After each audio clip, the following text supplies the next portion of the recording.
ಎಲ್ಲಿ ಇಲ್ವಲ್ರಿ, ಒಟ್ಟೋಗಿದ್ದಾರೆ, ಕೂತ್ಕೊಳ್ಳಿ. ವೆಲ್ಕಮ್ ಮಾಡೋದು ಇರೋರಿಗೆ, ಇಲ್ಲಿ ಯಾರ್ಯಾರು ಇದ್ದಾರೆ ಅವ್ರಿಗೆ ಮಾತ್ರ ವೆಲ್ಕಮ್ ಮಾಡೋದು.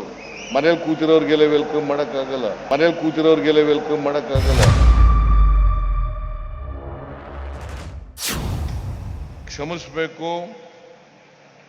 ಇನ್ನೂ ಬಹಳ ಜನ ಮಂತ್ರಿಗಳೆಲ್ಲ ಇದ್ರು, ಅವರೆಲ್ಲರೂ ಕೂಡ ಮಾತಾಡಬೇಕಾಗಿತ್ತು.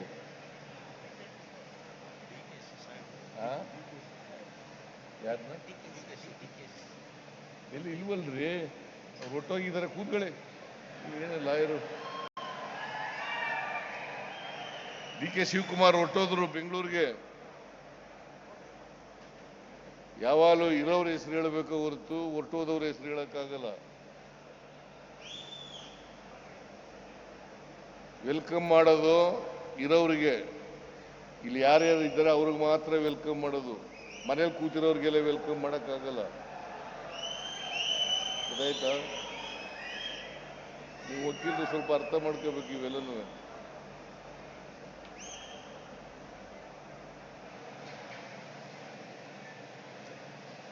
ಅವರು ಪಾಪ DK ಶಿವಕುಮಾರ್ ಹೆಸರು ಹೇಳಿ ಅಂತ ಹೇಳ್ತಾ ಇದ್ದಾರೆ. DK ಶಿವಕುಮಾರ್ ಅವರು ಉಪಮುಖ್ಯಮಂತ್ರಿಗಳು, ಅವರು ಬೆಂಗಳೂರಿಗೆ ಹೋಗ್ತೀನಿ ಅಂತ ಹೋದ್ರು, ಬೇರೆ ಕೆಲಸ ಇದೆ ಅದಕ್ಕೋಸ್ಕರ ಹೋಗ್ತೀನಿ ಅಂತ ಹೋದ್ರು. ಅದರಿಂದ ಅವ್ರ ಹೆಸರನ್ನ ಪ್ರಸ್ತಾಪ ಮಾಡಲಿಲ್ಲ.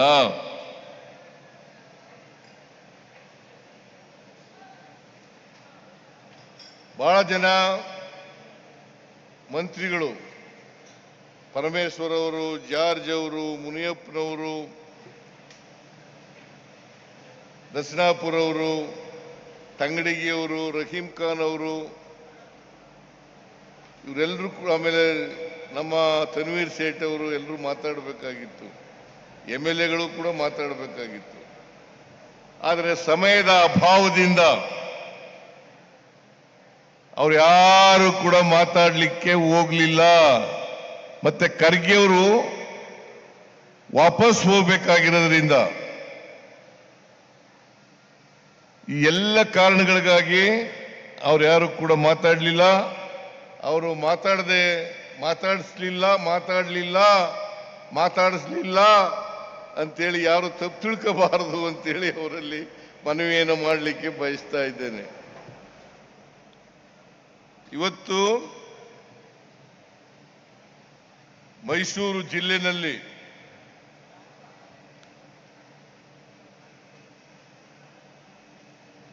ಅನೇಕ ಅಭಿವೃದ್ಧಿ ಕಾರ್ಯಕ್ರಮಗಳಿಗೆ ಶಂಕುಸ್ಥಾಪನೆ ಮತ್ತು ಉದ್ಘಾಟನೆ, ಈ ಕಾರ್ಯಕ್ರಮಗಳನ್ನು ಜಿಲ್ಲಾಡಳಿತ ಹಮ್ಮಿಕೊಂಡಿದೆ. ಈ ಸಭೆಗೆ JDSನವರು, BJPಯವರು ಬರಬೇಕಾಗಿತ್ತು. ಅವರು ಬಂದಿದ್ರೆ ಇವತ್ತು ಮೈಸೂರು ಜಿಲ್ಲೆಯಲ್ಲಿ ಏನೆಲ್ಲ ಅಭಿವೃದ್ಧಿ ಕಾರ್ಯಕ್ರಮಗಳು ನಡೀತಾ ಇದ್ದಾವೆ ಅಂತಕ್ಕಂಥದ್ದು ಗೊತ್ತಾಯ್ತಾ ಇತ್ತು. ಇವತ್ತು ಒಂದೇ ದಿನ 2578 ಕೋಟಿ 2078 ಕೋಟಿ ರೂಪಾಯಿಗಳಿಗೆ ಶಂಕುಸ್ಥಾಪನೆ ಮತ್ತು ಉದ್ಘಾಟನೆಯನ್ನ ಮಾಡ್ತಾ ಇದ್ದೇವೆ. ನಾನು ಬಿಜೆಪಿಯವರಿಗೆ, JDSನವರಿಗೆ ಕೇಳ್ತಾ ಇದ್ದೀನಿ, ನೀವು ಆರೋಪಗಳನ್ನು ಮಾಡ್ತೀರಿ, ಸುಳ್ಳು ಆರೋಪಗಳನ್ನು ಮಾಡ್ತೀರಿ, ಸುಳ್ಳು ಅಪವಾದಗಳನ್ನು ಮಾಡ್ತೀರಿ.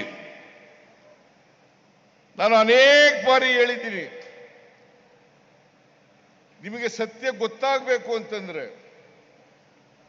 ಜನರಿಗೆ ಸುಳ್ಳು ಹೇಳೋದನ್ನ ನಿಲ್ಲಿಸಬೇಕು ಅಂತ ಅನ್ನೋದಾದ್ರೆ ಜನರನ್ನ ತಪ್ಪು ದಾರಿಗೆ ಎಳೀತಕ್ಕಂಥ ಪ್ರಯತ್ನವನ್ನ ಮಾಡ್ತಕ್ಕಂಥದನ್ನ ನೀವು ನಿಲ್ಲಿಸಬೇಕಾದ್ರೆ ನೀವೆಲ್ಲರೂ ಕೂಡ ಒಂದೇ ವೇದಿಕೆಗೆ ಬರಬೇಕು. ಬಿಜೆಪಿಯ ಮುಖಂಡರು, ಜೆಡಿಎಸ್ನ ಮುಖಂಡರು ಒಂದೇ ವೇದಿಕೆಗೆ ಬಂದ್ರೆ ನಾನು ಆ ವೇದಿಕೆಗೆ ಬರಲಿಕ್ಕೆ ತಯಾರಾಗಿದ್ದೀನಿ. ಚರ್ಚೆ ಮಾಡೋಣ. ನೀವೇನು ಮಾಡಿದ್ರಿ, ನಾವೇನು ಮಾಡೋದು,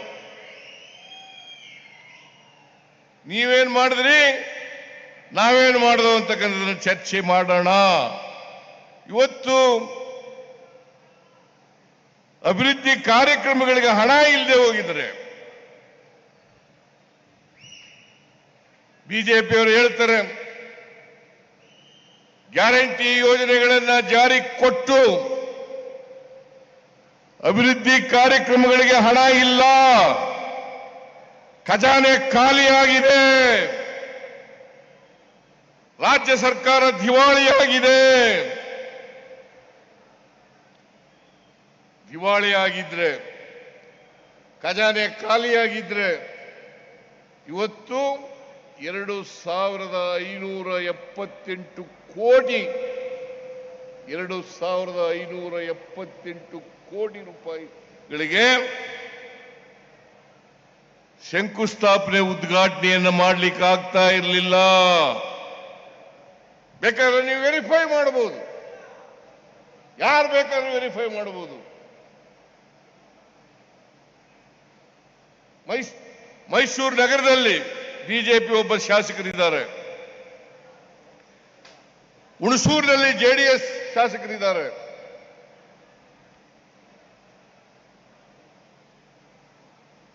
ಬಂದು ನೋಡ್ಲಿ.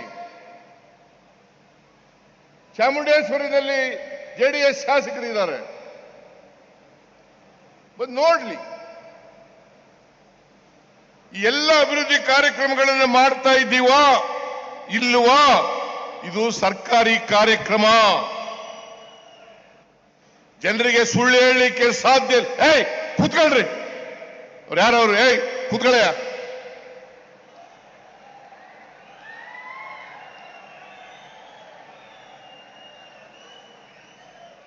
ಪೇಟಾ ಕೂತ್ಕೋ.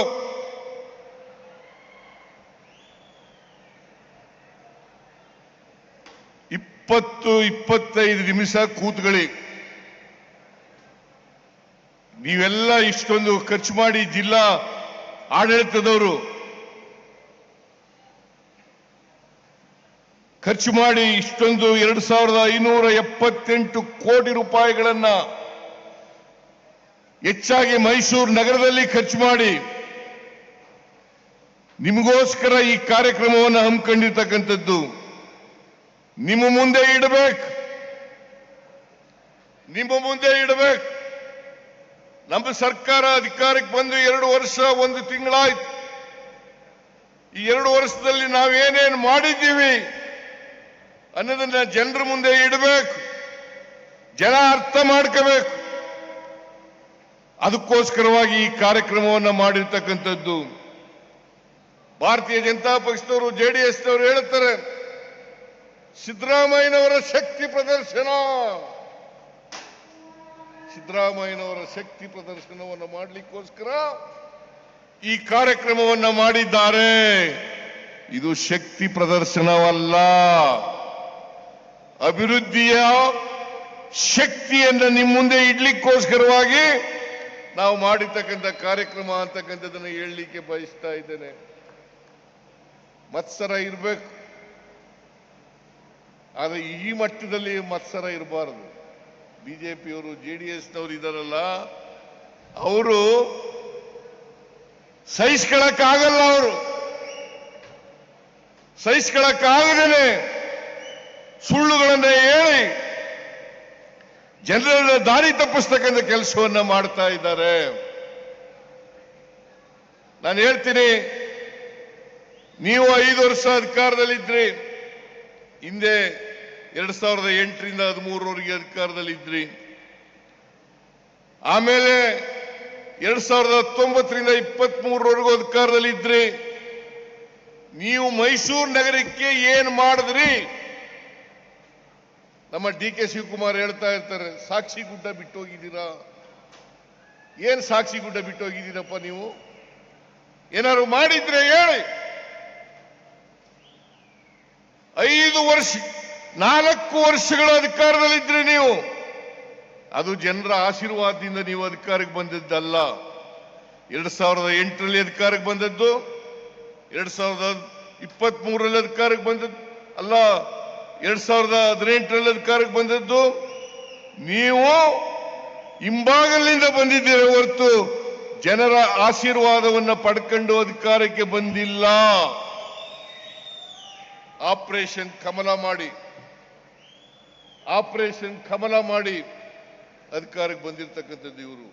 2008ರಲ್ಲಿ ಎಷ್ಟು ಗೆದ್ದಿದ್ರು ಇವರು? 110 ಜನ, 113 ಜನ ಗೆಲ್ಲಿಕ್ಕಾಗ್ಲಿಲ್ಲ ಇವರು. 2018ರಲ್ಲಿ ಇವರು ಗೆದ್ದದ್ದು ಎಷ್ಟು?